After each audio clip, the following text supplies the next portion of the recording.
Hello friends, சூப்பரான இனிப்பு அப்பம் எப்படி செய்யலாம்னு வாங்க பார்க்கலாம்.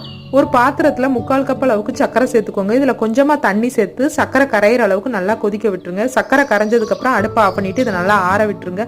2 மணி நேரம் ஊற வச்ச 1 கப் பச்சரிசியை நல்லா தண்ணியெல்லாம் வடிச்சிட்டு ஒரு மிக்சி ஜார்ல சேர்த்துக்கோங்க. இதுல வடிகட்டி சர்க்கரை பகை சேர்த்துக்கோங்க. இதுல ஒரு டைம் நல்லா அரைச்சிட்டு வந்துருங்க. இப்போ இதில் ஒரு வாழைப்பழம் சேர்த்து அதையும் நல்லா அரைச்சிக்கோங்க. இதை ஒரு மிக்சிங் பவுலுக்கு அப்படியே மாற்றிடுங்க. ஒரு கடாயை சூடு பண்ணி அதில் 1 டீஸ்பூன் அளவுக்கு நெய் சேர்த்து இதில் கொஞ்சமாக நறுக்கின தேங்காய் சேர்த்து இதை நல்லா வறுத்து எடுத்துக்கோங்க.